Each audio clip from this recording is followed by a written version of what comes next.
Salut tout le monde, donc on va essayer de démarrer dans 10-15 minutes, hein. Juste le temps que je mette sur YouTube mon direct, j'ai un problème là avec une tablette là, je sais pas comment elle marche, elle me crée que des emmerdes.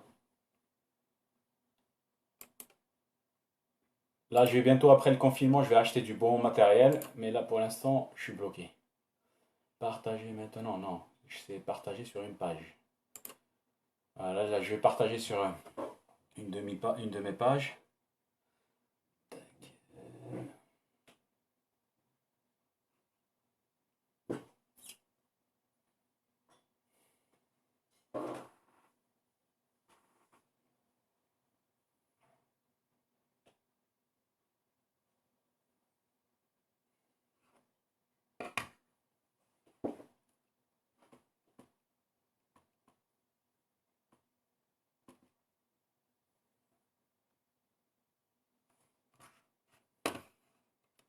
Tout est lourd, c'est une catastrophe. Tout est lourd. Là j'ai tellement d'appareils ouverts en même temps. Ma connexion, elle supporte pas trop. Elle aime pas ça apparemment. Parce qu'elle est trop faible actuellement, la connexion, vu que tout le monde est en confinement.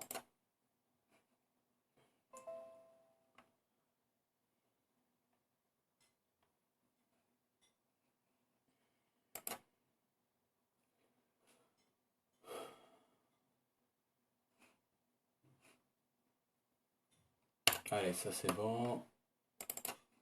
Je vais vous allumer un peu de musique, comme ça je vais vous faire patienter. Là, cette page YouTube, là, j'ai des problèmes avec mon direct sur YouTube. Que des caméras qui marchent pas, c'est une catastrophe. J'ai acheté un microphone caméra, il marche plus. Il a marché une fois, il marche plus maintenant. On dirait qu'il est virusé.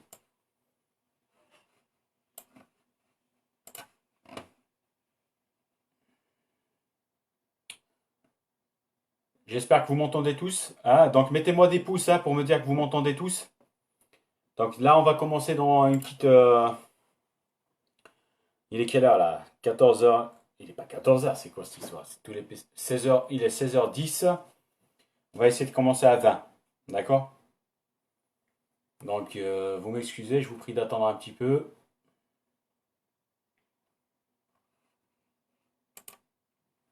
Je vous mets une musique relaxante.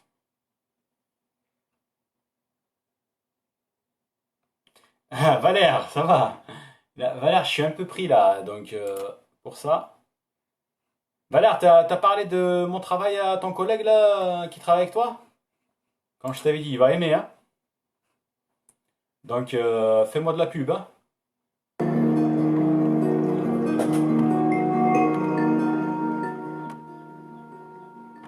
Donc je vous mets des vidéos, une musique un peu relaxante, le temps que je démarre, hein.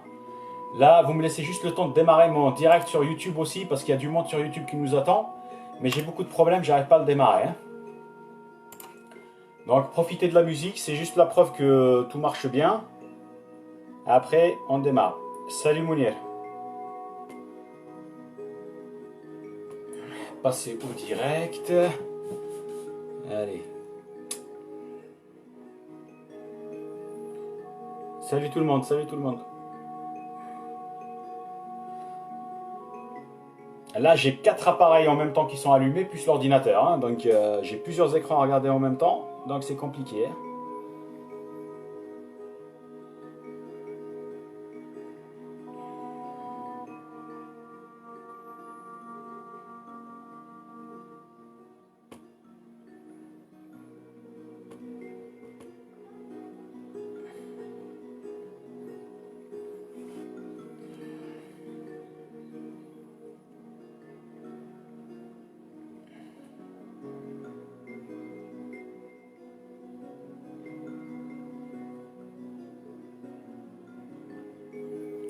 Salut Jamel, Azul, mais je sais pas ce que ça veut dire. Massimo Mori.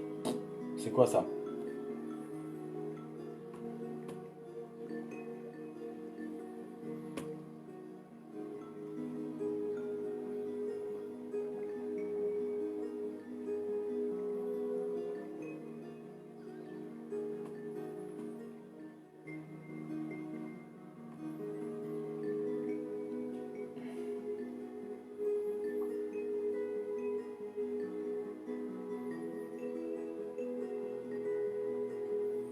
On va démarrer dans 5 minutes, hein, mais je pense que comme c'est parti pour YouTube, ils vont devoir se contenter que de l'enregistrement.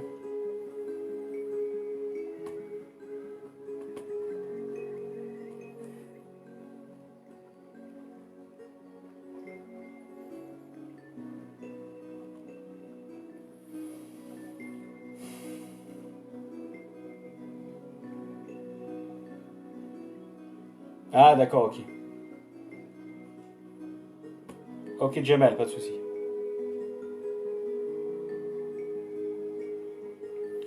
Hamdi, j'ai pas forcément de but. Je vais peut-être aussi vous parler juste d'un petit sujet.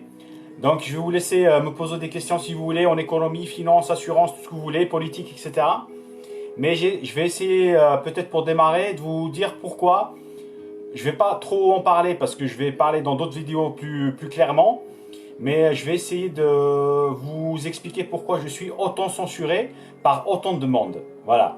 Donc qui viennent de partout, hein. Donc je vais vous expliquer un petit peu. Mais je vais pas être vraiment, je vais pas approfondir le sujet parce que je vais vous faire une vidéo plus tard, une vidéo plus longue, vraiment où je ne vais pas être coupé, etc. Il n'y aura pas de commentaires. Et là, je vais vous expliquer pourquoi je suis censuré et en France et en Algérie. Voilà. Pourquoi je dérange plein de monde et en plus, c'est même pas forcément que des Algériens. D'accord?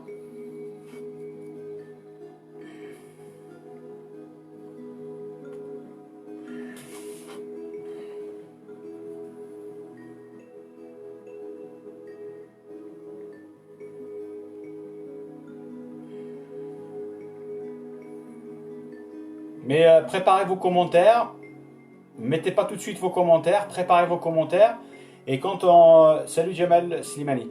Quand on va démarrer, là je pourrais lire vos commentaires. Mais pour l'instant, préparez juste vos commentaires et après... Voilà. Donc il y a un problème là avec... Salut Haj, Barça.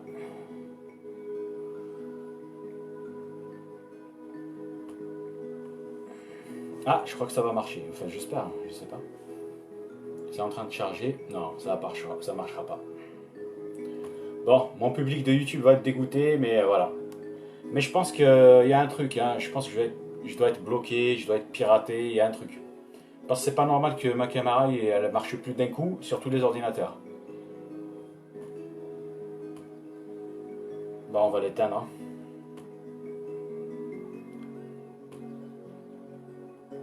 De toute façon, je vais acheter du nouveau matériel aussi.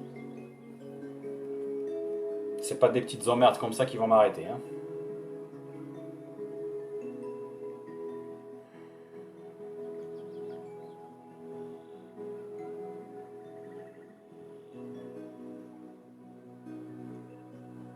Il y a quelque chose qui dérange. Ah oui, ah, c'est juste l'autre téléphone. Pardon. C'est bon, Akimo? C'est juste l'autre téléphone parce que j'avais pas d'espace. Mais là, je vais enlever un des... voilà. J'avais pris ça. C'est à la fois un ordi, etc. Je l'avais quelque part là. Merde, je l'ai cassé, je crois. Ah non. Donc c'est un truc que j'avais pris spécialement, mais apparemment le problème est toujours d'actualité. Je pense que j'ai du matériel qui a été... parfait. Qui a été piraté, donc ça m'empêche de travailler. J'avais acheté ça. Caméra et en même temps machin. Je l'ai payé, c'est vrai, pas cher. Je l'avais trouvé parce que c'est le confinement, donc j'ai réussi à la trouver. Elle a marché une fois. J'ai fait un direct sur YouTube et après ça marche plus. Je sais pas. Donc les entraves commencent à s'accumuler. Bon, je vais essayer de bouger un petit peu les trucs. Voilà, je vais essayer de placer. Voilà, là j'ai bougé un petit peu. Voilà, là vous êtes en face de moi comme ça, c'est plus cool. Bon, allons-y, hein, on démarre. Hein. On va démarrer. Je vous laisse commencer si vous voulez me poser des questions. Allez, on démarre. Hein.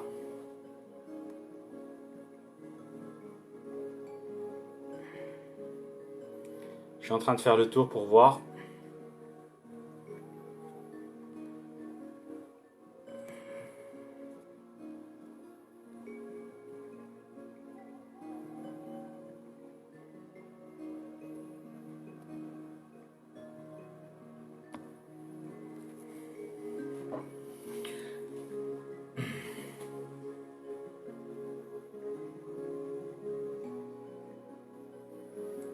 Héloïse, là tu me poses une question un peu qui me dépasse, hein. Je veux savoir tes lectures concernant la réouverture des blocs opératoires dans tous les hôpitaux du ministère de la Santé, alors que d'après eux, le Covid-19 est toujours là. Merci. Aucune idée. Aucune idée. Je ne vais pas répondre sur quelque chose que je ne maîtrise pas. C'est un sujet, j'en ai pas entendu parler, je ne l'ai pas vu. Mais après, normalement, il faut que tous les services des hôpitaux marchent, hein. Parce que c'est pas parce qu'il y a le Covid qu'il n'y a plus personne qui tombe malade, qu'il n'y a plus personne qui a besoin d'être opéré, etc., hein. Donc s'il y a moyen de traiter les gens qui ont le Covid et en même temps d'ouvrir tous les services, il faut le faire, hein, pour sauver des vies. Parce que comme je l'ai dit dans d'autres vidéos, il y aura un problème, c'est qu'avec le Covid, les hôpitaux seront pleins. Donc ce qui va se passer, c'est qu'il y aura plein de gens qui doivent être opérés, qui doivent être soignés, qui ne pourront pas l'être et qui vont mourir indirectement du Covid. Donc c'est pour ça que je vous dis qu'il faut faire attention aussi. Donc s'il y a moyen d'ouvrir tous les services maintenant, il faut le faire, hein. Il faut les maintenir ouverts, hein, pour sauver des vies. Donc des gens qui ne vont pas être tués par le Covid, ils vont être tués par le manque de place dans les hôpitaux. Je vais enlever la musique. Azulf Lawan, salam alaikum, bonjour à tous. Là, oui, j'ai inversé. D'habitude, je commence par bonjour et tout. Bon, les amis, allez, je vous écoute. D'autres questions? Allez-y, bombardez. Par contre, je vous fais juste une remarque, c'est que moi, j'ai des gens qui m'envoient des messages et qui me disent qu'ils trouvent que je parle trop d'Algérie, je parle pas assez de la France. Donc, ce qu'on va essayer de faire, c'est qu'on va essayer de rééquilibrer un petit peu le truc. Donc, essayez de me poser des questions aussi sur la France, hein, enfin, ou l'Occident, etc. Pas que l'Algérie, s'il vous plaît.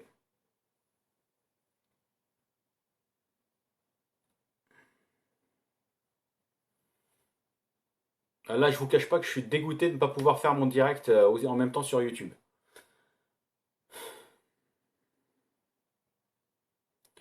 Salam à Yahya, à Issaoui. Si tu as des questions à Yahya, n'hésite pas, France, hein.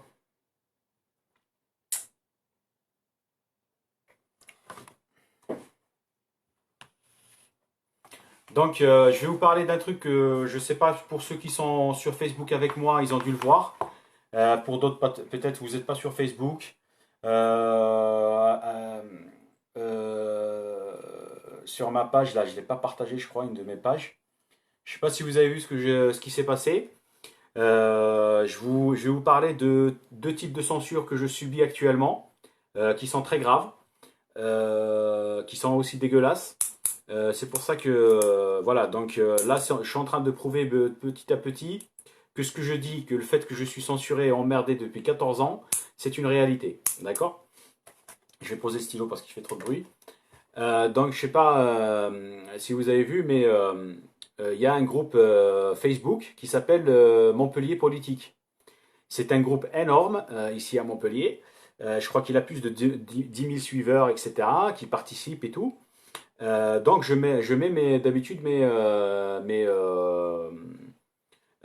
vidéos, etc. là-bas, je partage pour que les gens les voient.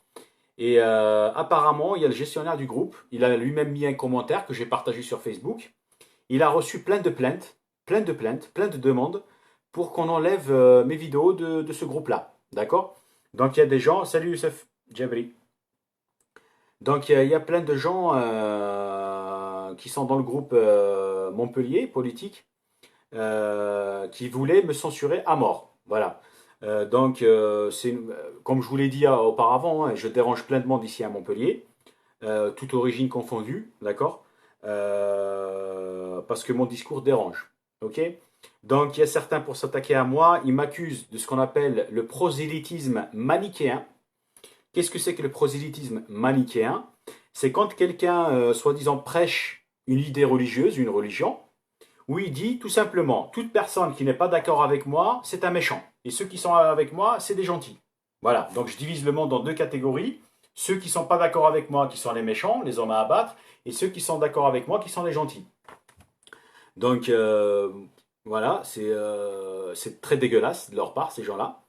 Ensuite, il y a certains qui m'ont dit par commentaire, des fois par message, ils ne se gênent pas. Ils m'ont dit aussi, quoi d'autre, que je suis dangereux. Pourquoi? Parce que je facilite l'accès à certaines connaissances. Voilà. Donc, je simplifie certaines choses en économie, finance, politique, etc. Je simplifie. Donc, on me dit que tu es dangereux. Donc, moi, ce que j'ai répondu à ces gens-là, et ce que je leur réponds maintenant là devant vous, c'est que la chose est simple, c'est que c'est des gens, ce groupe de personnes, ces gens-là qui s'attaquent à moi en me disant ça, que je vulgarise certaines connaissances. Eux, c'est des gens qui se croient, qui se prennent pour des génies, la haute classe, hein, d'accord, et qui prennent nous les gens normaux, hein, nous les gens normaux, les 80-90% de gens normaux, ils nous prennent pour des abrutis, des idiots, d'accord. Donc ils disent, il y a certains sujets que vous n'êtes pas censés vous les gueux hein, connaître, maîtriser, d'accord. Il faut nous le laisser à nous, ok. Pourquoi? C'est pour que nous on comprenne rien et que on se mêle pas, d'accord. On se mêle pas d'eux. On ne se met pas de leur travail, de ce qu'ils font. Comme ça, ils vont s'amuser comme ils veulent. Ils vont se foutre de nos gueules, faire ce qu'ils ont envie de faire comme ils veulent. Donc c'est pour ça qu'un mec comme moi, c'est pour ça qu'un mec comme moi, euh, voilà, il y a une nouvelle attaque. Ça, je vais vous en parler là. Il y a quelqu'un qui vient de m'attaquer, un certain Mohamed Ait Alouane. C'est quelqu'un qui me l'a envoyé de mon ancien mouvement politique duquel j'ai démissionné. D'accord. Là, il vient de dire quelque chose. Mais je vais finir vite fait ce que je disais. Et après, je vais. Donc, c'est pour ça que je leur ai répondu que dorénavant, il y aura toujours des gars comme moi. Et il y aura plein d'autres gars qui vont me rejoindre dans ma chaîne, etc., qui vont vulgariser les choses pour vous, les rendre simples, pour ne pas vous les compliquer. D'accord. Au contraire, pour vous aider à devenir acteur de la vie en société. D'accord. Il y a un économiste une fois qui a dit, c'est très intéressant pour que vous compreniez ce qui se passe. Il a dit, si vous veniez à me comprendre, cela démontre que je me suis mal exprimé. Donc imaginez, voilà comment raisonnent ces gens-là. C'est-à-dire, si vous venez à les comprendre, c'est-à-dire qu'ils se sont mal exprimés. D'accord. Ils vous ont pas compliqué la chose assez pour que vous vous dites, oh non, c'est trop compliqué, c'est pas pour moi. Hop, je vais juste aller m'occuper d'acheter ma baguette de pain et c'est bon. D'accord. Donc ces gens-là s'attaquent à moi aussi. Il y a beaucoup de gens qui s'attaquent à moi aussi à cause de ça. Mais moi, ce que je veux, c'est que les gens d'origine étrangère, les soi-disant minorités, ce qu'on peut appeler les minorités, qu'on essaye de parquer hein, dans des secteurs, dans des endroits. Moi, je veux qu'ils sortent de ça. Je veux qu'ils s'intéressent à plus de choses que ça, qu'ils s'activent, qu'ils participent dans la société, d'accord. Ensuite, il y a aussi les gens de la classe populaire qui sont pauvres. On essaye de leur faire croire qu'ils comprennent rien, d'accord, qui sont bons en rien, juste à faire des petits métiers de rien du tout. Moi, je veux leur prouver que non, c'est faux, qu'ils peuvent participer à l'évolution de la société, notre société, nos pays, d'accord. Voilà, donc à peu près c'est ça. J'essaie de résumer parce que là, il y a quelqu'un qui m'a fait un commentaire, j'ai adoré. Une attaque, mais gratuite. Merci mon Dieu. J'attendais que ça. Voilà. Donc, il y a un certain, j'adore. Écoutez bien, hein. Un certain Mhend Ait Alouane. Chiche, donne-nous des arguments, car on a ton dossier et les raisons de ton exclusion. Très bien. J'adore. Merci mon Dieu. Donc, là, qu'est-ce que c'est que ce personnage? Donc, il a mis un drapeau kabyle. D'accord. Donc, ce gars dit que moi-même, pour ceux qui ne connaissent pas un petit peu mon histoire, j'ai été un militant de ce qu'on appelle le mouvement pour il s'appelle maintenant le mouvement pour l'autodétermination de la Kabylie. Mais quand j'y étais, jusqu'en 2011 à peu près, 2010 je crois, il s'appelait mouvement pour l'autonomie de la Kabylie. D'accord. Il faut savoir que moi je suis parti de ce mouvement-là. Après avoir participé à la création de la section Montpellier, MAC Montpellier, et après, je suis parti, j'ai démissionné. Donc là, il y a un certain Mhend Ait Alouane qui dit Chiche, donne-nous des arguments, car on a ton dossier et les raisons de ton exclusion. Voilà. Donc, vas-y, fonce, on t'écoute, on va adorer. Ensuite, il y a des gens pour s'attaquer à moi, pour dire pourquoi d'autres, c'est-à-dire, ils s'attaquent à moi parce qu'ils travaillent pour les services secrets algériens. C'est des gens qui ont noyauté le mouvement, d'accord. Le MAC, ils l'ont noyauté pour l'orienter comme ils veulent. Et d'autres, il y a des agents qui travaillent pour les services français, d'autres puissances, etc. C'est l'hécatombe. Donc le MAC, il faut savoir que c'est un mouvement qui est totalement noyauté par des services, par des États, etc., dans le but de l'utiliser comme moyen, pour certains, comme moyen de pression sur le gouvernement algérien. Pour d'autres, le gouvernement algérien veut essayer de le noyauter pour l'empêcher de l'emmerder, etc. Donc il faut savoir que vous allez voir beaucoup de militants. Moi, je ne vous parle pas des militants de base, qui sont des gens extraordinaires, hein, qui sont en Kabylie surtout, ils sont très courageux. Mais là où en France, vous allez voir, il y a des militants un petit peu sincères, c'est vrai, mais il y a beaucoup de ce qu'on appelle les militants de salon.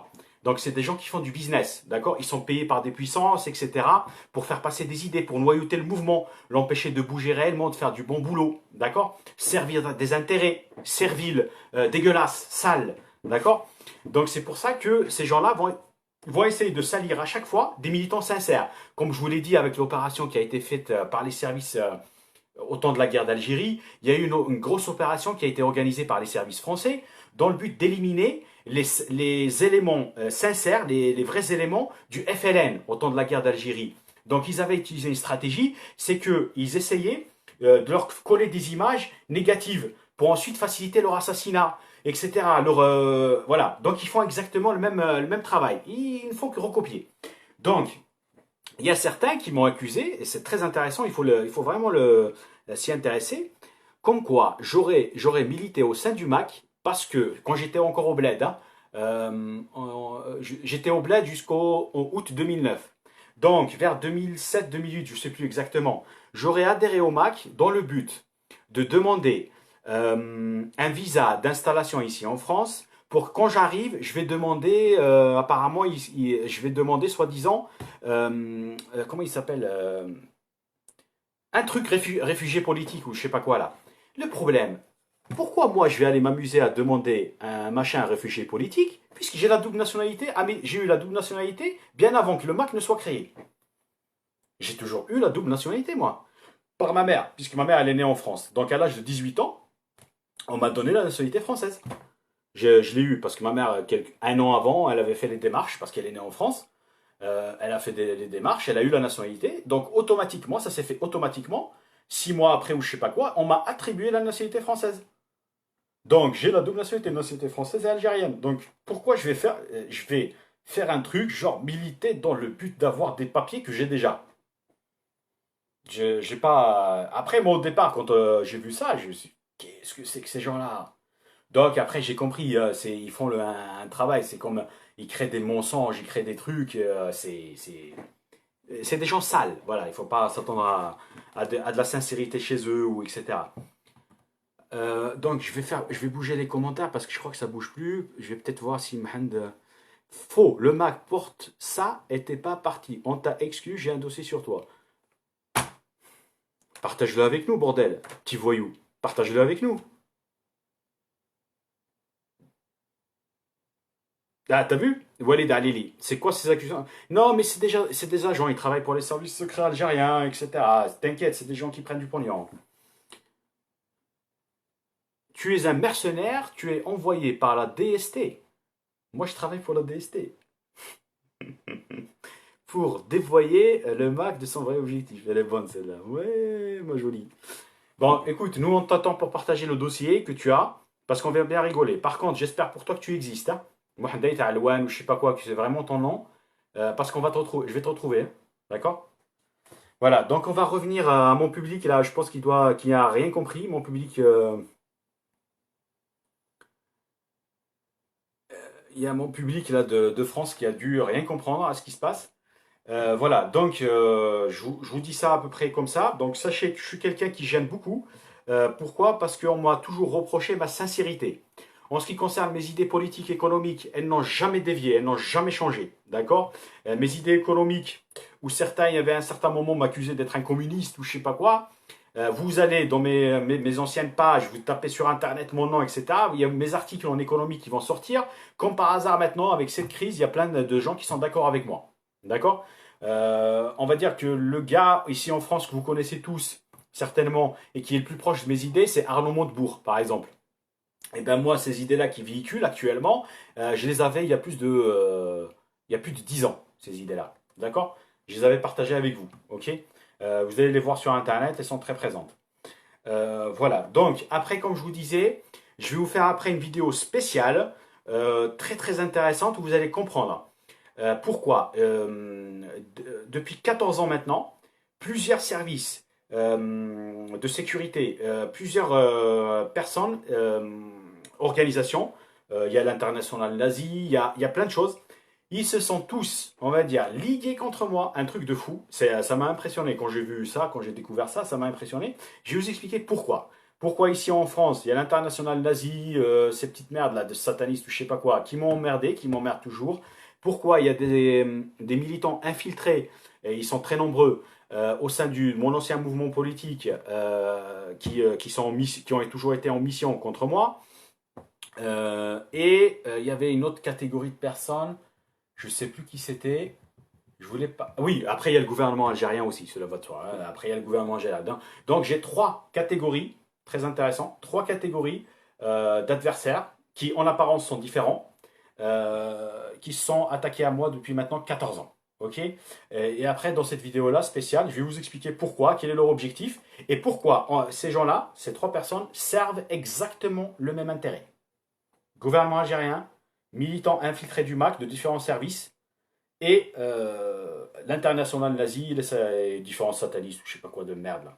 Voilà. Donc je vais vous expliquer tout ça. Ok. Mais au fur et à mesure, quand on évoluera, vous allez voir des choses qui vont se passer, etc. Je vais vous expliquer certaines choses au fur et à mesure et vous allez très très bien comprendre. Donc là pour l'instant, je sais qu'il y a plein de monde qui vont se dire mais qu'est-ce qu'il nous raconte lui? Mais avec le temps, suivez-moi petit à petit, on prendra du temps. Je vous expliquerai les choses une à une. Donc j'ai acheté un tableau spécialement pour ça. Vous inquiétez pas, je vous expliquerai tout. Ok. Donc là, on va passer à un autre sujet, s'il vous plaît, si vous permettez. Là, je vois qu'il y a du monde qui me suit quand même dans les trois Facebook. Ça fait plaisir. Posez-moi des questions, si c'est possible de me poser des questions sur la France. Ok. Parce que là, j'ai répondu à un truc sur l'Algérie, je crois.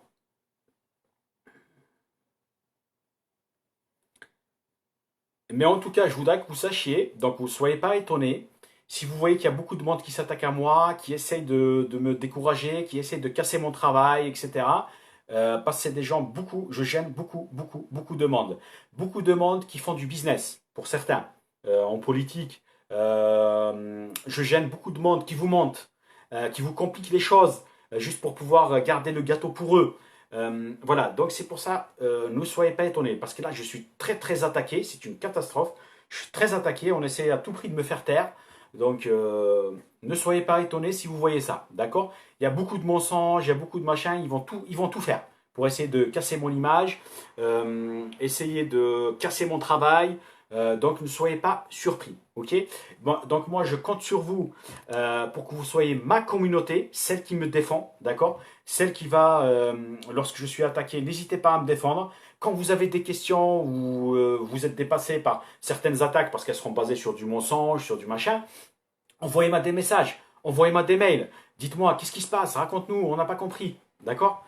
Là, j'ai un petit problème sur mon fait. Ah, c'est bon, c'est revenu. Donc, ne soyez pas inquiets. J'aurai des réponses à toutes vos questions. Vous inquiétez pas, ok? Mais ne soyez pas étonnés que je gêne autant de monde. Soyez pas étonnés. Donc après, c'est vrai que c'est très spécial ce que je fais. Parce que je m'attaque à plusieurs trucs en même temps. D'accord? C'est pas comme si, genre, je dérangeais que le gouvernement algérien, donc ils vont tout faire pour m'emmerder. Non, je dérange d'autres catégories de personnes. Donc c'est assez spécial. Après, vous me direz, pourquoi par exemple je dérange l'international nazi? Ben, il faut savoir que l'international nazi, je le dérange pour deux choses très importantes. La première, c'est qu'il veut protéger son bébé, qui est le gouvernement algérien. D'accord? L'international nazi, elle est colonialiste, hein, d'accord? Donc eux, ils veulent protéger son bébé, qui est pour eux, je suis un danger pour leur bébé, gouvernement algérien. Ça en premier. Le deuxième point, je les dérange parce que je suis l'exemple qui ne doit pas exister normalement. D'accord? Eux, ce qu'ils veulent, ce qu'ils imaginent, l'international nazi, c'est qu'ils veulent de gentils petits maghrébins, de gentils petits orientaux, qui vont faire juste du travail en bas, d'en bas. D'accord? Ils ne veulent pas des gens comme moi qui osent rentrer dans le business, par exemple la finance, les assurances. Ils ne supportent pas ça. Des gens comme moi, ils ne supportent pas des gens, comment vous dire, qui essayent de propager leurs idées, de dire leurs idées, qui ont une forme de franchise intellectuelle. Ça, ils ne supportent pas. D'accord? Ils te disent, tu es un maghrébin, tu n'es pas censé réfléchir. Tu es censé travailler dans les champs et fermer ta gueule. Voilà comment ils disent. Donc, eux, un mec comme moi, le fait que j'existe, c'est un grand problème pour eux. D'accord? Donc, ça casse leur théorie. ça casse leur logiciel. Parce que j'en parlais avec un copain, là, je crois qu'il est en train de nous regarder, où j'en disais, ces mecs-là, quand tu tombes, lui-même il a été victime de ça, quand il tombe sur un Maghrébin ici en France qui raisonne un petit peu et qui maîtrise des sujets intellectuels, etc., philosophiques, tout ce que politique, tout ce que vous voulez, c'est des gens qui ils veulent pas. C'est inadmissible pour eux. C'est inadmissible. Ils peuvent pas accepter ça. C'est pas normal. Ils te disent non, non, attends, attends, attends, il y a un problème là. T'es censé être débile. Qu'est-ce qui se passe? C'est pas normal.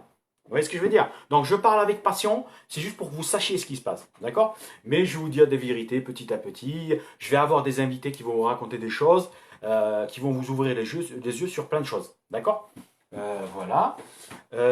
Quoi d'autre? J'espère que vous m'entendez tous bien parce que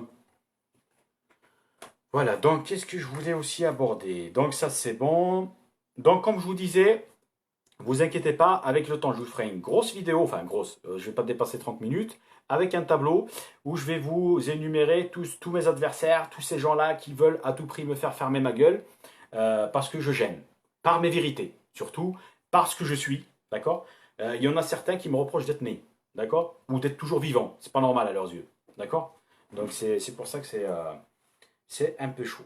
Allez-y, posez-moi des questions s'il vous plaît. En sachant, il ne faut pas que je me fatigue trop, parce que là, j'ai une interview que je vais organiser vers 20 h avec quelqu'un à distance. Ça va vous plaire. C'est un producteur qui a été censuré. Voilà. C'est un immense producteur, un petit génie, d'accord, qui a du courage, beaucoup de courage. Et là, si tout va bien, on a rendez-vous ce soir. Il se peut qu'il nous regarde là maintenant.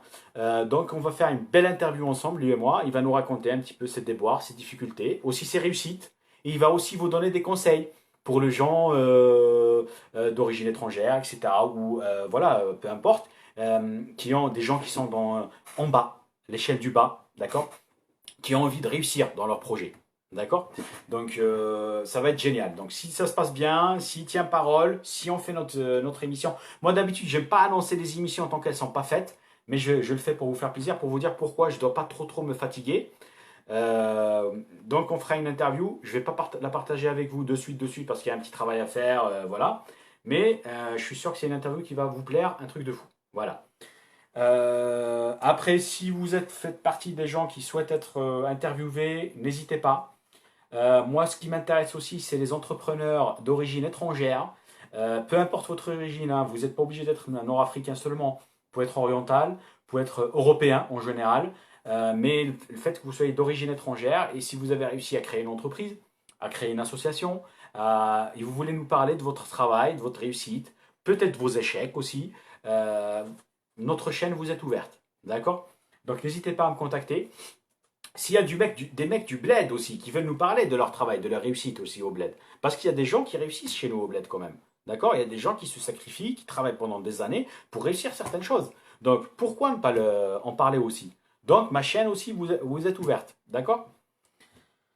Voilà, donc je vais essayer de voir.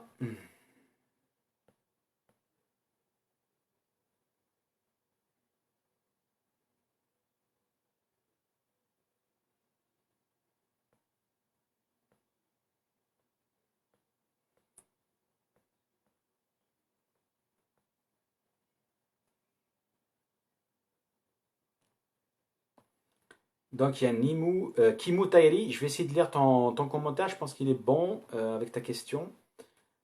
Eh merde, qu'est-ce que j'ai fait là? Tandis que tu es un économiste tout comme moi, d'ailleurs, tu penses quoi sur la reprise des vols des compagnies aériennes? Est-ce qu'ils peuvent résister à cette crise pour longtemps, voire un mois, deux de plus par exemple? Bon, moi pour moi, je ne sais pas. On ne sait pas comment ça va se passer parce que ce qui se passe, c'est que moi, en toute logique, je me dis, est-ce que moi, personnellement, j'aurais le courage d'aller voyager, d'accord, de me mettre devant 200, 300 autres personnes, alors que le virus, il circule toujours, etc. Je ne sais pas. Il y a beaucoup de gens, à mon avis, ce qui va se passer, c'est qu'il y aura peut-être des gens qui vont prendre des billets d'avion, mais vraiment parce qu'ils n'ont pas le choix, d'accord. Mais des gens qui ont le choix, qui peuvent reporter leur vol, moi, je ne pense pas qu'ils vont monter dans un avion là de suite. Même s'il y a un déconfinement, même s'il y a un déblocage, etc., j'y crois pas. Voilà. Donc il y a plein de gens qui vont vouloir réserver, par exemple des gens qui font des voyages d'affaires, ils vont essayer de faire ça en télétravail. D'accord? Donc, est-ce que les avions vont être pleins d'un coup? J'ai du mal à le croire. D'accord? Ensuite, quoi d'autre? Toi, tu me dis par exemple, est-ce qu'ils vont tenir? Il faut savoir que l'aviation, c'est un des secteurs où on gagne le moins d'argent, bizarrement, par rapport bien sûr à l'investissement dépensé. D'accord? Je crois que leur marge commerciale, elle est de 5%.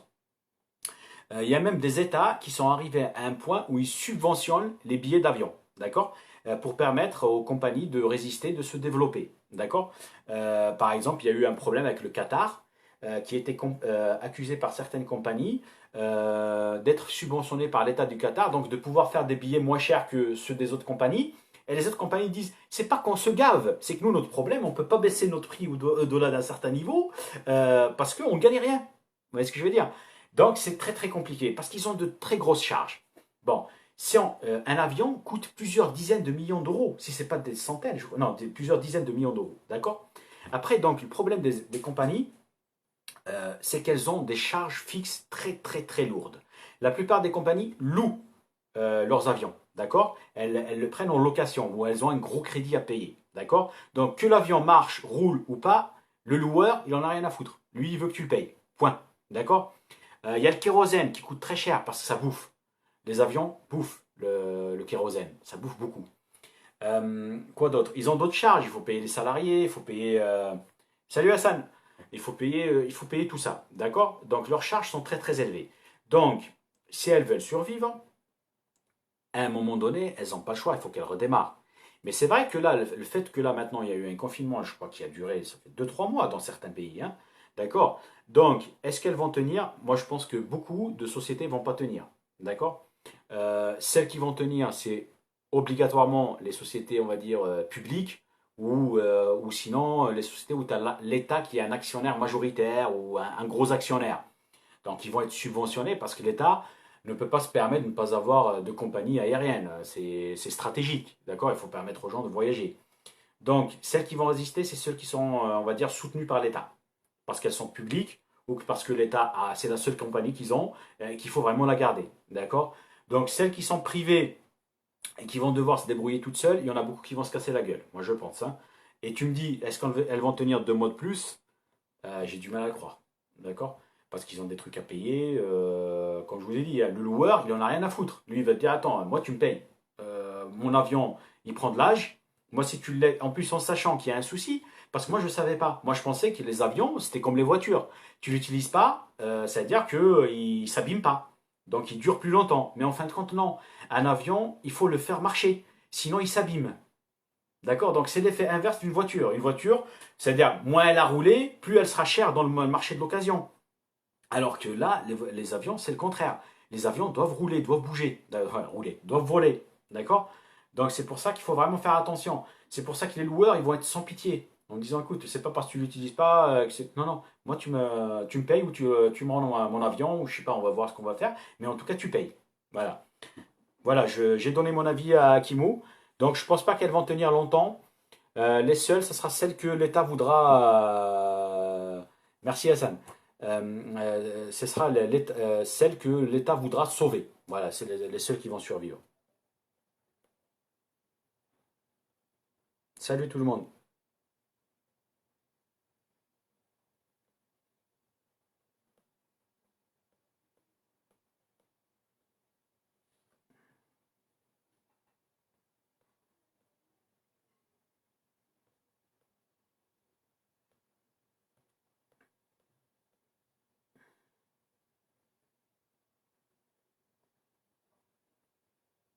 Merci Dahman pour ton soutien, Dahman Hossein.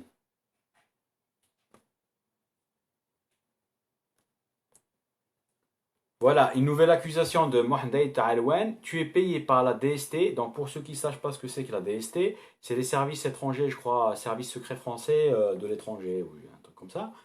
Euh, Tu as la nationalité française et tu travailles pour la France. Elle est bonne. Donc, si vraiment je travaille pour la DST, etc., est-ce qu'on m'aurait créé les emmerdes que j'ai eues ici en France? Je vais raconter plus tard. Donc, est-ce qu'il n'y a pas un objectif de me casser à l'avance pour éviter que je raconte ce que j'ai à raconter? Ouais, certainement. Donc, pour un agent de la DST, j'ai pas eu beaucoup de chance, hein. abruti. Je n'ai pas compris la réponse au commentaire présent. Allez, vous avez dit un sujet pendant un moment. Zaki, je vois pas de quoi tu parles. Hein. J'ai abordé plusieurs sujets. Envoie-moi un commentaire plus. Une nouvelle accusation. Là, je vous l'ai dit ça, j'adore. Tu es un léniniste et tu es un proche des idées de Hitler. Bon, abruti, là, je vais te bloquer parce que tu me fatigues. Hein. D'accord. Parce que tu es dans le mensonge. Je sais pas qui t'a envoyé, mais tu es un abruti. Donc, je vais te bloquer. Hop. Bloqué. Bam. Parce que je suis sûr que c'est un faux compte. Donc, c'est quelqu'un qui se cache derrière ces trucs. C'est une merde. Vous voyez. Abdelhaq Saïdi, le monde est plein de malades. Effectivement, Abdelhaq. Akimou, je t'ai donné ma réponse, hein, d'accord? Je pense que tu l'as vu. Ton avis sur mon article concernant la finance. Anassar, je crois que je l'ai raté, hein, ton article, hein, que tu t'as parlé de finance. Tu m'excuses, mais je crois que je l'ai raté. Tu peux me l'envoyer après, on en parlera la prochaine fois, le samedi prochain? Voilà, envoie-moi le truc, je vais le regarder, et, on va en parler. Merci Hassan, c'est bon, je l'ai bloqué cet abruti. Ouais, ouais, c'est bon. Non, mais c'est quelqu'un qui se cache derrière.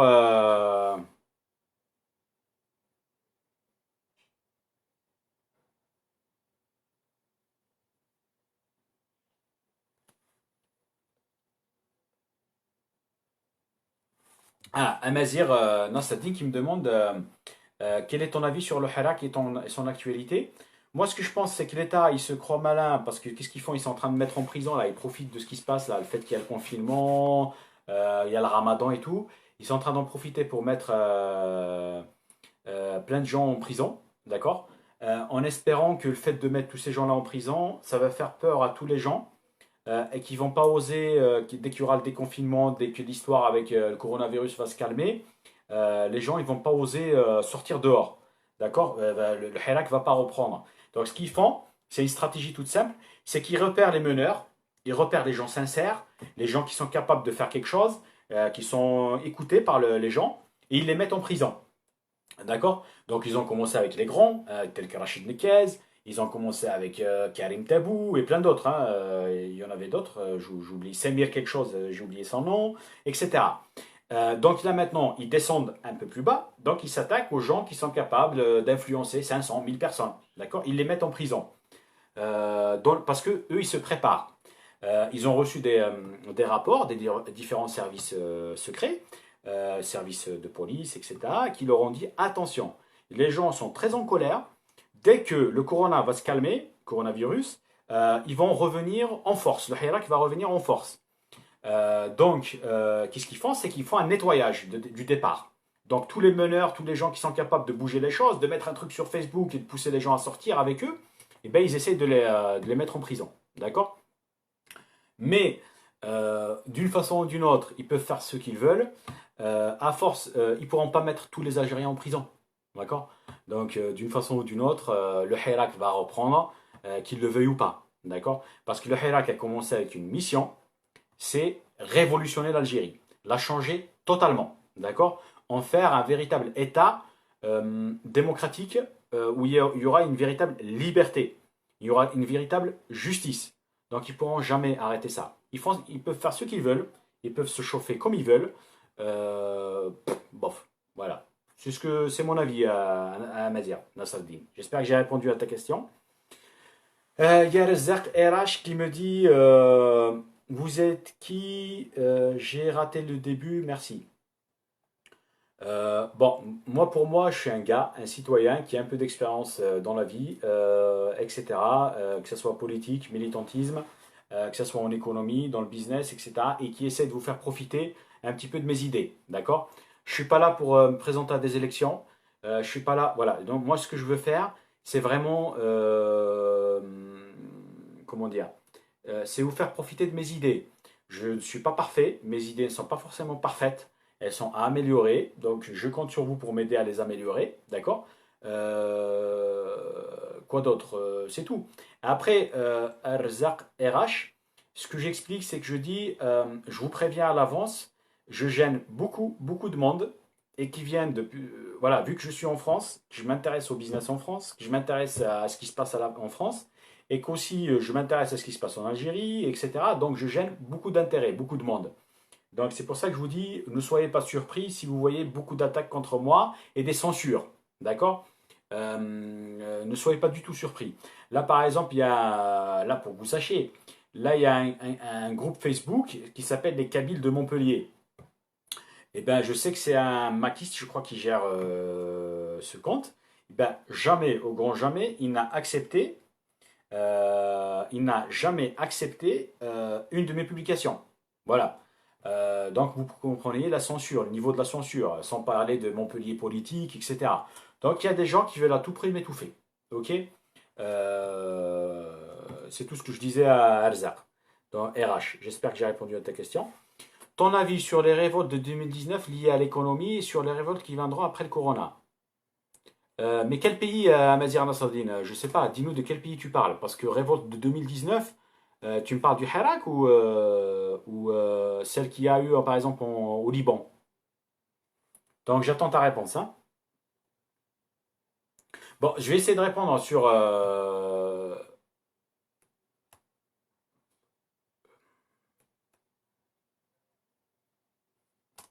je vais essayer de répondre sur... Attends, après je vais revenir à Amir Khalfaoui. Hein. Je vais lire ton truc. Hein.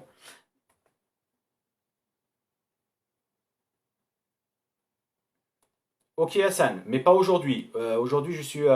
Si tu veux me parler, tu peux me parler, y a pas de problème. Mais pas aujourd'hui parce que j'ai après, juste après la fin de ce direct, j'ai une interview à organiser. Donc aujourd'hui, c'est spécial. Hein, donc je suis un peu fatigué, etc. Donc je pourrais pas.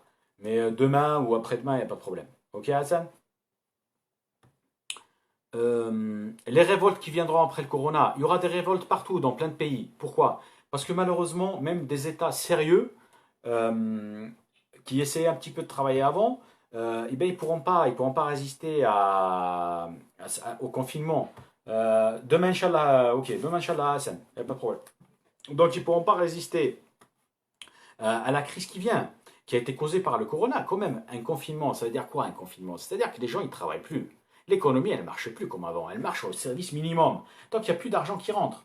D'accord? Donc, c'est logique qu'il y aura un appauvrissement général des gens. Ça va être partout, partout. D'accord? Donc, les gens, parce que ceux, par exemple, qui gagnent 10 000 euros par mois, il va se retrouver à gagner 5 000. Le mec, ça va, il va accepter ça, parce qu'il a toujours de quoi manger. Il a toujours sa maison. Par contre, on pense aux gens qui gagnent 500 euros par mois? Quand ils vont perdre cet argent-là, comment ils vont faire pour manger? Jusqu'à maintenant, ici en France, il y a des régions, à ce qui paraît, il y a des gens qui n'ont même plus les moyens de nourrir leurs enfants. Voilà, donc c'est normal que les gens ils vont sortir dehors, ils vont se révolter. Imaginez en Algérie, au moins en France, il y a des petites aides, des petits trucs, tu peux aller chercher de la bouffe dans les assos, etc. Mais imaginez en Algérie où il n'y a rien.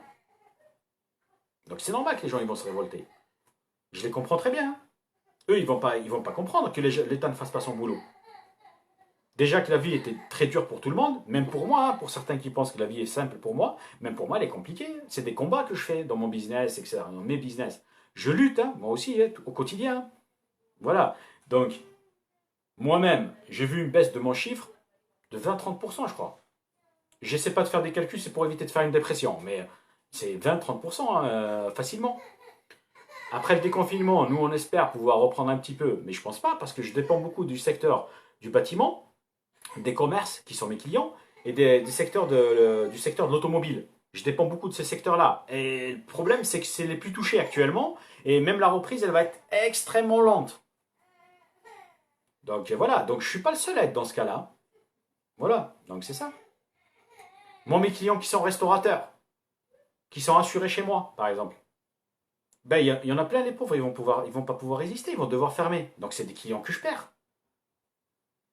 Voilà, même s'il y en a qui ont résisté pour l'instant parce qu'ils ont eu des petites subventions de l'État, à un moment ou à un autre, ils vont arrêter. Il y a Mounir qui me dit un joli commentaire et je respecte ça, j'adore, parce que c'est quelqu'un de très sage. Salut l'ami, je constate que tu donnes beaucoup d'importance à tes détracteurs et à leurs attaques. Plus tu parles d'eux, plus ils se réjouissent ignore-les. Effectivement, je suis entièrement d'accord. C'est juste parce que, tu sais, à Mounir, c'est des gens tellement malveillants, tellement organisés, c'est des gros dégueulasses. Ils inventent des histoires sur les gens et ils essayent de faire, de salir, même aux yeux des gens qui t'aiment bien.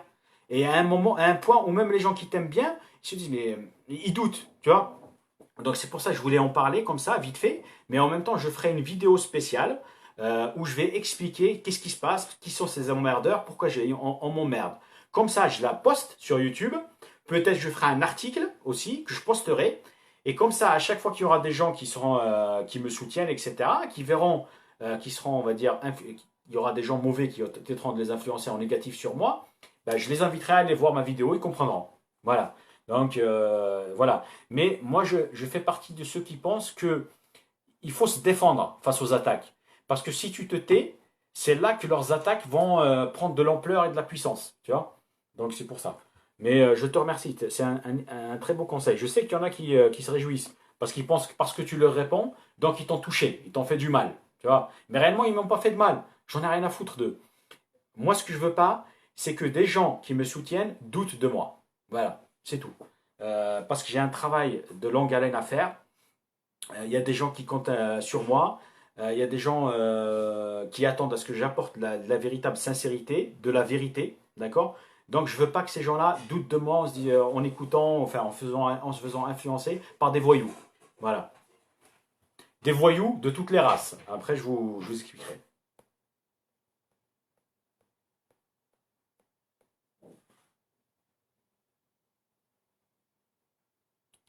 Mais à Tariq, je l'ai fait à 15 heures. De quelles 15 heures on... Ah ouais, c'est parce que toi, tu es en France. J'avais compris le contraire. Moi, je pensais que tu me disais 15 heures heure algérienne. Donc, 16 heures heure française. Tu vois. Mais après, ça va, il y a du monde. Et en plus, l'avantage, c'est que vous êtes là, beaucoup. Donc, vous êtes en train de participer. Après, je la bombarde sur les réseaux sociaux et ça marche très bien, hein. Mes vidéos marchent très très bien. Elles touchent beaucoup de gens. Je vais lire de Amir, le commentaire de Amir Khalfaoui. Azoul, je ne l'ai même pas lu, je le lis direct. Je voudrais juste donner mon avis en ce qui concerne cette pandémie. Jour après jour, on constate que cette pandémie est plus un problème politique et économique. En d'autres termes, c'est voulu. C'est-à-dire, ça j'en parlais justement avec ma femme ce matin. Amir, ce que je pense, c'est que si par exemple, parce qu'il y en a qui pensent que le coronavirus, c'est du fake, soi-disant c'est du faux, c'est un baratinage. Mais à mon avis, ce que je pense, c'est qu'il y a des États, d'accord. Il y a des États qui ont des chefs d'État, on va dire, à peu près anti-mondialistes. On va prendre le cas, par exemple, de la Russie. Donc, si vraiment cette maladie, c'était du faux, du fake, qu'elle tue pas vraiment du monde, vous pensez que la Russie, elle va se mettre à faire du confinement? Parce que là, ils entament leur deuxième mois de confinement. Vous voyez ce que je veux dire? Donc, alors que les Russes, c'est plus des guerriers, d'accord? C'est des mecs, genre, tu leur dis, il y a une maladie, elle est où? On arrive, tu vois? Donc, c'est des gens c'est pas des peureux. Donc, c'est les derniers qui vont avoir peur d'une maladie, d'accord? Et ben, n'empêche que Poutine, qui est un antimondialiste, on va dire, apparemment, qui serait soi-disant contre le nouvel ordre mondial, et ben, il a confiné les gens. D'accord? Il leur a dit, c'est bon, restez à la maison, je vous paye votre salaire. Vous voyez ce que je veux dire? Donc, je me dis, il y a quelque chose à Amir. D'accord? Je pense qu'il doit y avoir quelque chose qu'on ne maîtrise pas. C'est-à-dire, même quand tu as, par exemple, des scientifiques qui te disent, ça, je l'ai entendu de la bouche du professeur Raoult, qui dit, réellement, on n'a toujours pas compris comment détecter cette maladie chez les gens. Salut Lies. Donc, c'est à se poser des questions. Qu'est-ce qui se passe? Vous voyez ce que je veux dire? Donc, c'est pour ça que je vous dis, les États ne savent pas trop comment prendre à cette maladie. En sachant que c'est apparemment une maladie, ce virus. En sachant que ce virus, apparemment, a une capacité de mutation. Vous voyez ce que je veux dire? Donc, c'est pour ça qu'ils ont très peur, qu'ils font très très attention. Vous voyez? Donc, voilà, Mounir Belmadi qui me dit, il y a aussi les Allemands. Et tu as vu les Allemands? Au départ, ils avaient nickel, bien géré, nickel chrome. Ok? Ils ont confiné, ils ont déconfiné, et là ça repart. Là, ils sont en train de le payer, le déconfinement. Vous voyez? Ils sont en train de le prendre dans la gueule. Donc, c'est ça, c'est pour ça que je vous dis, vraiment, pour moi, c'est une maladie, c'est un virus qu'il faut vraiment prendre très au sérieux. Parce que je pense qu'à l'origine, c'est un virus qui s'est échappé d'un laboratoire, mais les gens qui travaillaient dedans, ils voulaient en faire avec le temps, donc ils travaillaient sur ça, ils voulaient en faire un virus pour tuer des gens. Moi, je suis sûr que c'était un virus. Il était fait pour tuer des gens, pour l'utiliser dans une guerre. Par exemple, quand tu veux te débarrasser d'une armée, tu le bombardes sur eux et en 15 jours, ils sont tous morts. D'accord? Donc c'est pour ça, disons que c'est une arme de guerre qui a échappé. J'accuse pas les Chinois de l'avoir fait propager, hein. Moi, je ne fais pas comme les Américains, j'accuse pas les Chinois de l'avoir propagé. Je pense qu'il leur a échappé, puisqu'ils ont été les premiers à payer, hein, puisqu'il y a plein de monde qui sont morts chez eux. Il leur a échappé, et les États ont été très conscients de ça. Ils ont tout de suite compris qu'il y avait un truc qui n'allait pas, d'accord, que c'était un virus dangereux. C'est pour ça qu'ils ont paniqué, qu'ils ont confiné du monde, qu'ils ont commencé à prendre très au sérieux cette affaire. Donc c'est pour ça que je vous dis, même l'Union européenne, par exemple, elle a parlé de la croissance, enfin de la récession qu'il y aura en Europe en 2020. Ils le disent, on sera à 7,5 si tout va bien. On aura une perte de richesse de 7,5% si tout va bien. Ils ajoutent si tout va bien. C'est-à-dire quoi? Si le virus il mute pas, si le virus il se montre pas encore plus virulent que ce qu'on avait promis, pensé, parce qu'il y a des gens qui disent ouais c'est un virus qui apparaît pendant 70 jours après il disparaît. Eh ben pas forcément, puisqu'on se rend compte qu'il y a dans certaines régions il n'arrête pas de tourner, hein. Ok. J'ai vu un article. Après, je ne sais pas ce qu'il est sûr. Je vous dis ça comme ça. Peut-être que je me trompe. Peut-être que non. Apparemment, l'armée américaine aurait décidé de repérer les gens qui sont tombés malades de ça, d'accord, du corona, qui ont guéri quand même. Je crois qu'ils sont en train d'étudier la possibilité de les réformer. C'est-à-dire que si tu as dans ton carnet médical, on voit que tu as été touché par le coronavirus, même si tu as été guéri, ils voudront pas de toi dans l'armée. Pourquoi ils font ça? Moi, je vous dis, c'est un article que j'ai lu. Je vous garantis pas qu'il est fondé, d'accord? Donc, ça prouve quoi? Ça prouve qu'il y a quelque chose. Il y a quelque chose qu'ils n'arrivent pas à comprendre, qu'ils n'arrivent pas à maîtriser dans cette maladie. Peut-être que ça démontre que le fait d'avoir eu cette maladie, ça t'affaiblit. Même si tu as réussi à guérir, mais ça affaiblit ton immunité. Donc, tu seras une proie facile pour d'autres maladies qui vont venir plus tard. Vous voyez ce que je veux dire? Donc, c'est tout ça qu'il faut vraiment étudier. Il faut faire attention à tout ça, il faut tout étudier, tout analyser. Parce qu'il y a plein de choses qu'ils ne nous disent pas. Je comprends qu'ils ne veulent pas nous dire certaines choses, parce que pourquoi? Peut-être qu'on va tous paniquer. Apparemment, en Angleterre, il y aurait une maladie, une nouvelle maladie qui serait apparue, ce qu'ils appellent la coronaphobie.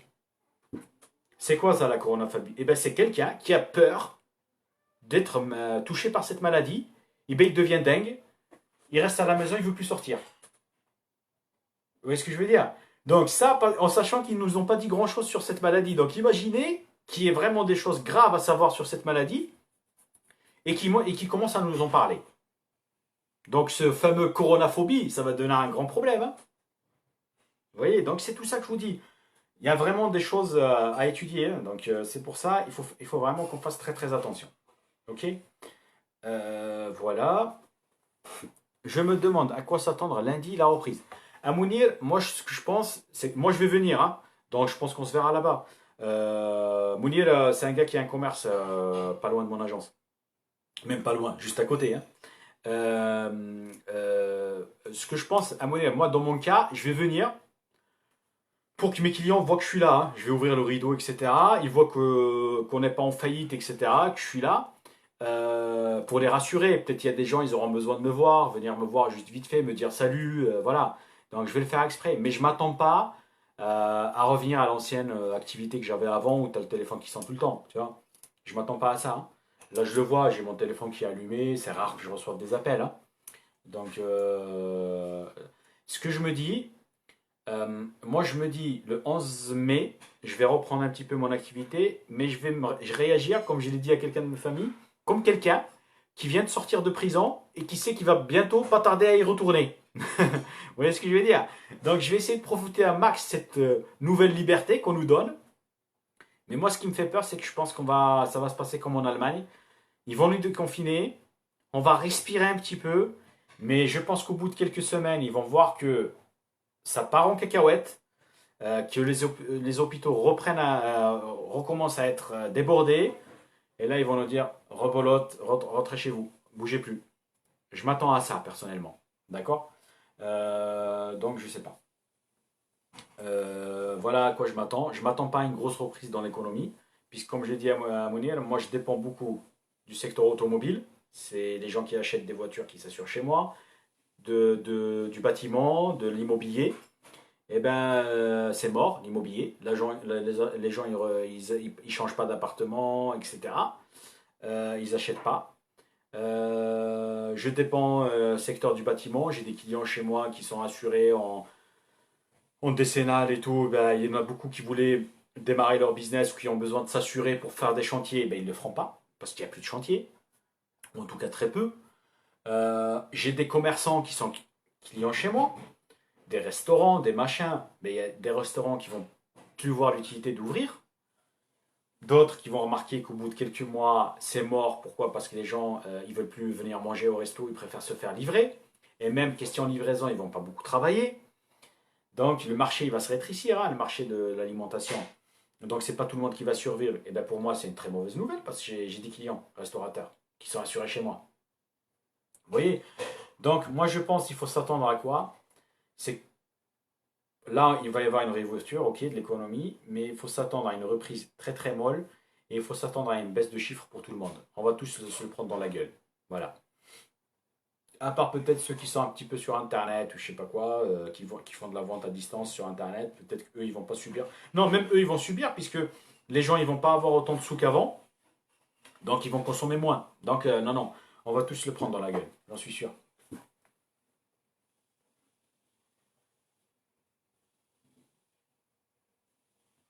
Dahmas Hossein qui me dit alors à ton avis quoi de bon à investir après le corona? La vérité je sais pas. Voilà. Pour l'instant je sais pas à quelle sauce on va être mangé. Mais je sais il y a un secteur. Après je suis pas sûr que c'est un secteur qui va résister longtemps. C'est l'enseignement ou les formations à distance. Ça peut marcher. C'est un business qui peut très bien marcher. Euh, Moi, j'ai réfléchi, je vous dis ça comme ça, mais je ne suis pas sûr. Hein, je ne suis pas sûr que j'aurai le temps. Ça fait des années que je réfléchissais à lancer une sorte de programme de formation pour les gens qui veulent entreprendre. D'accord? Pour vous donner les conseils, pour éviter que vous fassiez les bêtises que j'ai faites moi. J'ai perdu de l'argent, j'ai perdu du temps. Pour vous donner des conseils, quels sont les statuts, avec quel statut il faut se lancer, je sais pas, quel secteur d'activité il faut viser. Voilà. Donc j'ai pensé à faire ça. Moi je pense que c'est quelque chose qui marchera avec le temps. Mais pour l'instant, moi ce qui me fait peur, c'est que je vais donner des conseils qui étaient valables avant le corona, mais qui ne sont plus valables maintenant. Vous voyez? Donc c'est pour ça que je réfléchis. Mais ce que je pense, à Dahmas Houssine, ce que je pense, c'est que ça va être très très intéressant pour l'instant, d'accord? Tant que le corona est là, peut-être de proposer des formations en ligne ou des écoles, etc. De lancer des écoles en ligne, etc. À distance, des formations à distance. Ça peut être quelque chose qui peut marcher. Voilà. C'est un secteur qui va se développer. Ok. Tu as aussi les services informatiques à distance, la vente de logiciels pour permettre aux gens de faire du télétravail, etc. Ça peut être intéressant aussi. Voilà. Proposer des contenus sur Internet ou comme Netflix ou comme YouTube. YouTube, il a explosé YouTube, d'accord? Je pense des gens comme moi qui font des vidéos, mais ben, vraiment beaucoup plus puissantes, hein, qui atteignent beaucoup plus de monde. Je pense qu'il y en aura de plus en plus qui vont le faire. Donc de la production à proposer librement sur Internet, etc. Voilà, là ça peut marcher aussi. Euh, Chili, Bolivie, Amérique du Sud, Liban, France, Guinée, Hong Kong. Je suis déjà passé à autre chose. Mais voilà, je suis déjà passé à autre chose. Bob Kerr, tu es cet emblème qui a fédéré les énergies mondiales. Pouah. Je sais pas. C'est gros pour moi, c'est trop gros, hein. Moi, j'ai plus comme idée de développer certaines idées, de lancer des idées, et pourquoi pas d'être repris par des gens plus forts que moi, et de les appliquer. Moi, ça me fera plaisir, par exemple, d'avoir des idées qui vont aider des gens à sortir de la merde. Qu'on me dise, par exemple, que j'ai proposé une idée, il y a un maire d'une commune qui a repris mon idée, il a permis à des gens de sortir de la merde, par exemple. Moi, ça me ferait un plaisir fou. Vous voyez ce que je veux dire? Voilà. Voilà ce que je veux faire. C'est des fois lancer des idées, proposer des choses, va être repris par certains, que certains reprennent une partie de mes idées et après les développent. Mais je suis content, hein. Je serais super content. Savoir par exemple avec mes cours là que je vais lancer, euh, en économie, dans l'entrepreneuriat, dans l'immobilier, savoir qu'il y a des gens qui m'ont écouté par exemple, il y a un jeune homme qui m'a demandé, il n'y a pas que lui, il y a d'autres, hein, maintenant c'est accumulé, qui m'ont demandé de leur faire des petits cours, des petites vidéos, où j'explique comment réussir son premier investissement immobilier. Moi, si j'ai réussi à donner des conseils à des jeunes ou à des moins jeunes peut-être, à des jeunes investisseurs, et qui grâce à moi, ils achètent un bien, ils réussissent à se développer, à la fin ils se retrouvent au bout de quelques années avec 10 biens, ils sortent de la misère, ils sortent de la pauvreté. Je suis au paradis, moi. Moi, je suis content de savoir que je vais faire profiter de mes idées, de mes compétences, de ce que j'ai vécu pour permettre à des gens de sortir de la merde. Mais en retour, moi, ce que je demanderai à ces gens-là, c'est d'aider les gens autour d'eux. Vous voyez? Et moi, je serais très content, hein.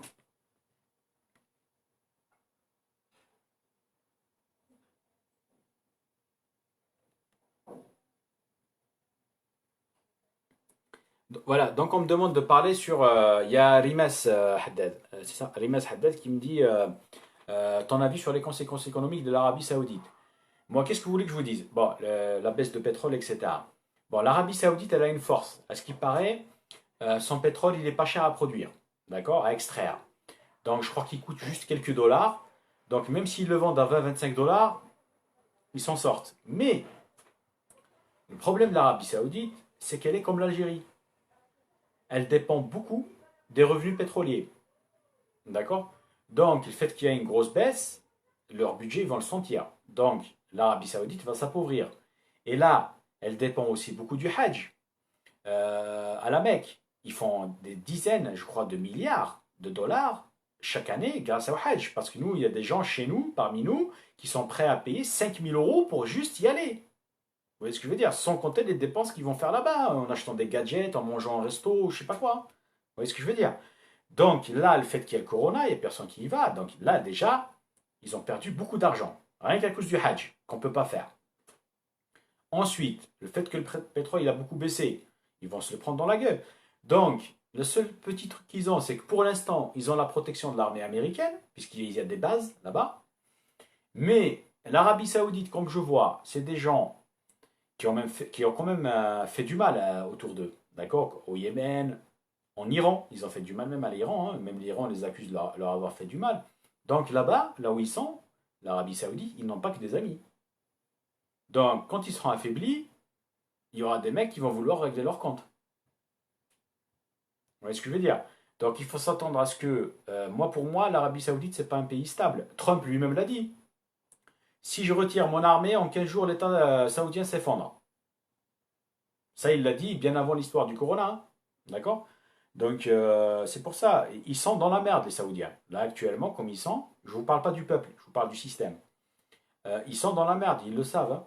Si ça continue comme ça, avec un pétrole très bas, avec un Hajj, un Umrah, etc., qui est fermé, les gens ne peuvent plus y aller, ils sont encore dans la merde, encore plus.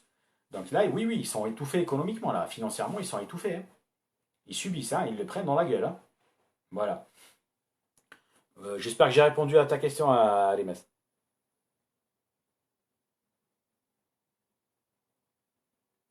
Kimo Tahiri qui me dit un petit mot sur le Québec. Je te dis la vérité, le Québec, la seule chose que je sais sur lui, c'est que c'est la communauté algérienne, mais en particulier kabyle, a beaucoup réussi, a très bien réussi là-bas. Ils se sont très bien installés, ils se sont très bien intégrés, à ce qui paraît. Donc je suis très content de ça, de savoir ça. C'est un modèle pour nous, le Québec. J'ai vu que la culture amazigh en général, hein, la langue, les langues et la culture amazigh sont encouragées au Québec. J'adore ça. À ce qui paraît maintenant, tu as des petits Kabyles du Québec, québécois, qui parlent le Kabyle mieux que les Kabyles de Kabylie. C'est impressionnant. Donc c'est génial. Le Québec, la communauté kabyle du Québec est un exemple pour tous les berbères du monde, hein, où qu'ils soient, hein. Voilà. Donc voilà ce que j'ai envie de dire. Et ça me ferait plaisir un jour de venir au Québec, visiter un petit peu.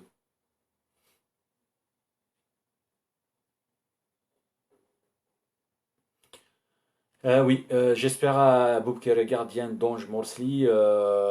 Malheureusement, des fois, j'ai dit des choses, j'ai encore des choses à dire, mais je ne les dis pas pour l'instant. Je vois des choses qui vont arriver et malheureusement, j'ai peur d'avoir raison. Voilà. Parce que si j'ai raison, c'est la merde. Voilà. Mais c'est pour ça que je préfère m'exprimer pour, on va dire, atténuer les souffrances qui vont arriver.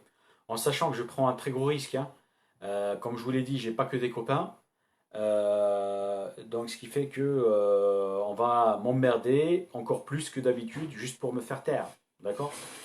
Donc c'est pas facile dans quoi je me lance. Je vous cache pas. C'est pas du tout facile. C'est dur. Euh, mais avec votre soutien, on va tenter de résister. D'accord. On va tenter de résister et on va tenter ensemble de faire quelque chose. Parce que là, j'ai vu, il y a des gens qui participent dans les groupes qu'on est en train de créer. Il y a des gens qui partagent, qui assument. Et j'adore ça, je respecte ça. Et je sais qu'il y a beaucoup de monde qui m'écoute, beaucoup de monde que j'influence peut-être, mais qui vont pas assumer ça en public. C'est rien pour l'instant, mais voilà, au moins assumez ça avec votre petite famille. Aidez-nous, hein, ne serait-ce qu'indirectement, aidez-nous. Parce que ce qui arrive là, ce qui vient, c'est un peu compliqué pour tout le monde. J'en suis sûr.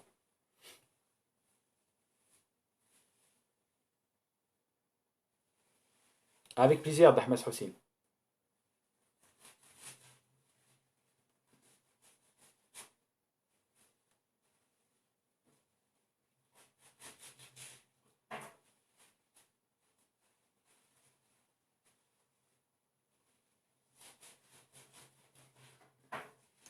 Je suis pas d'accord avec toi, Walid Alili, que tu me dis, soi-disant, c'est peut-être les Chinois qui sont derrière le virus, ou peut-être les USA qui ont lancé ça dans le but de salir les Chinois, etc. Moi, j'y crois pas. Moi, je pense que c'est un événement que personne n'avait prévu, sauf les satanistes, là, quand je l'ai dit dans une de mes vidéos. Eux, ils savaient qu'un événement pareil allait arriver. Des gens l'ont annoncé même dans la Bible. Mais le problème de la Bible, c'est qu'on a même dans le Coran, le problème de la Bible et le Coran, et la Torah aussi, c'est que c'est difficile de savoir de quelle période ça parle. Donc, alors que c'est soi-disant sataniste, etc., et je pense qu'ils savaient à peu près à quelle période ça allait arriver. Donc, ils se préparaient à cette éventualité, à ce qu'il y ait un jour un virus que personne ne pourra maîtriser. La preuve, vous avez vu des films. Il n'y a pas 2 jours, j'ai regardé un film, là, I Am a Legend, avec Will Smith. C'était prémonitoire.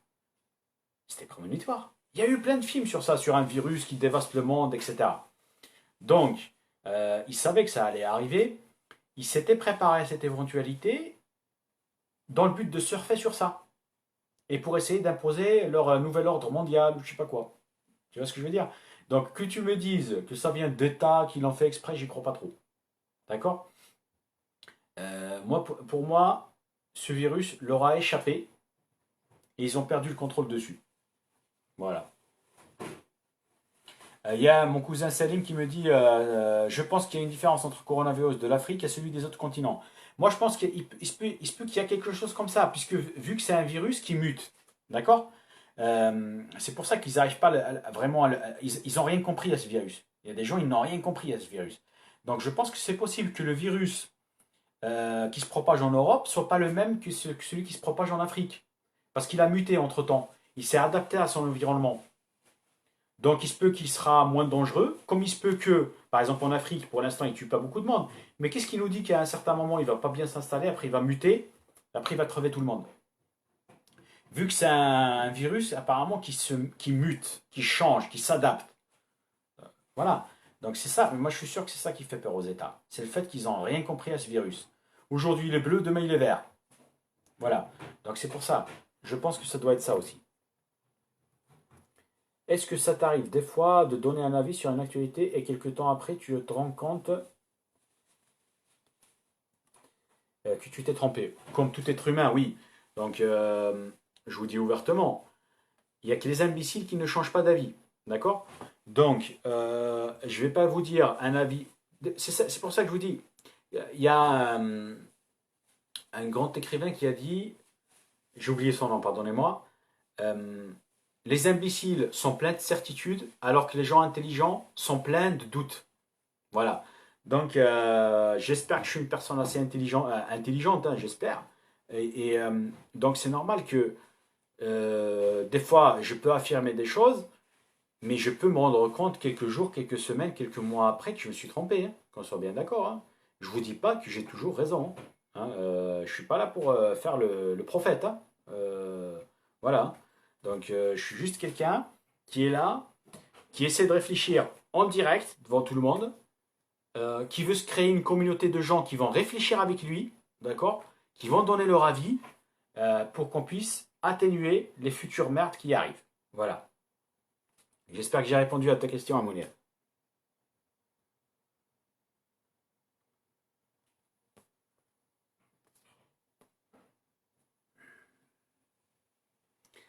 Allez-y, allez-y, posez quelques questions. Je ne sais pas, il est quelle heure là? Je vais regarder parce qu'il faut que je me repose après.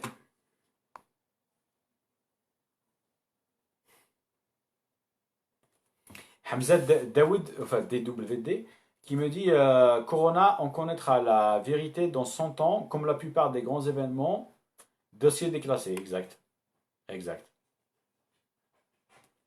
Ouais, exact.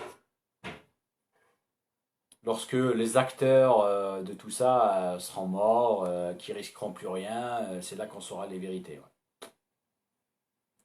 Parce que même si c'est le résultat d'une erreur, si le virus il s'est échappé, il y a plein de gens qui vont pas vouloir assumer. Hein. Donc c'est normal qu'il faudra attendre longtemps avant que la vérité n'éclate. Il se peut qu'il y a des gens, ils vont raconter leur vérité, la donner à son avocat en lui disant écoutez, attendez que je meure, et là vous en parlez. Ouais, c'est possible. Hein. Je dirais pas 100 ans, mais peut-être un peu moins. Mm.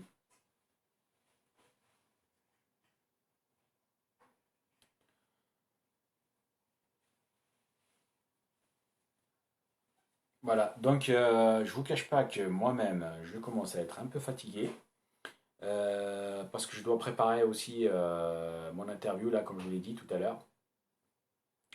Je pense que ça va, on a fait un petit direct qui était bien. J'ai répondu à certaines questions. Voilà, donc ça a été cool pour moi. Je vais essayer donc de vous faire profiter d'une interview qui arrive là. D'ici quelques jours, on va la publier. Voilà, donc je vous dis à rendez-vous samedi prochain. Voilà, comme d'hab. À bientôt les amis.